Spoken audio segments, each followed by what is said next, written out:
রাজস্ব ব্যবস্থা এবং এই ব্যবস্থার গোটা বাজেট প্রক্রিয়ার যে গণতান্ত্রিক ঘাটতি আছে সেই ঘাটতিটা আমরা চিহ্নিত করেছি কয়েকটা জায়গায়। আমাদের আর্থিক এবং রাজস্ব ব্যবস্থার যে ঘাটতি আছে তার বড় একটা জায়গা হচ্ছে আমাদের অর্থনৈতিক দুর্বলতাগুলো আমরা জানি। আমরা শাসন এবং প্রতিষ্ঠানগত কতগুলো দুর্বলতা আছে এটা আমরা জানি, এবং বিশেষ করে এই প্রাতিষ্ঠানিক দুর্বলতার সবচেয়ে বড় গণতান্ত্রিক ঘাটতির জায়গাটা হলো এই বাজেট প্রক্রিয়ায় জনগণের অংশগ্রহণ নেই। এটা কমপ্লিটলি একটা ব্যুরোক্রেটিক এক্সারসাইজ, এবং এখানে আলোচনায় দীর্ঘদিন ধরে আলোচনায় যার মূলত অর্থনীতিবিদরা অংশগ্রহণ করতেন,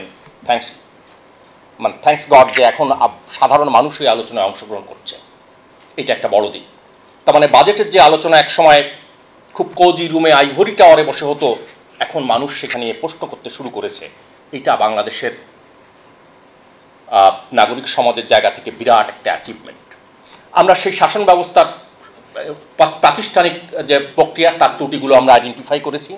আমরা এই আইডেন্টিফাই করার ভিতর দিয়ে আমরা 5টা স্তম্ভে কোন কোন জায়গায় সংস্কার দরকার তার একটা রূপরেখা আমরা এখানে হাজির করেছি মোটা দাগে।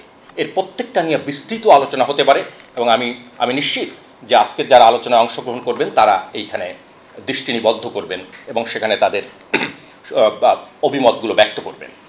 এইটা একটা দিক। এবং এখানে সবচেয়ে বড় যে জায়গাটা আমরা চাই যে আমাদের যে প্রতিনিধিত্বশীল গণতন্ত্র সেই গণতন্ত্রের ভেতরেও বাজেট প্রক্রিয়াকে আরও বেশি গণতান্ত্রিক কীভাবে করা যায় তার একটা কাঠামো আমাদের অবশ্যই তৈরি করতে হবে। আমাদের জাতীয় সংসদের সদস্যরা কতটুকু বাজেট প্রক্রিয়া অংশগ্রহণ করতে পারে, আমাদের দুটো জায়গায় সংকট আছে। একটা হচ্ছে আমাদের সংবিধানের 2-1টা ধারার মধ্যেই এই সংকটটা আছে, আর আছে রুলস অফ দ্য প্রসিডিওরে।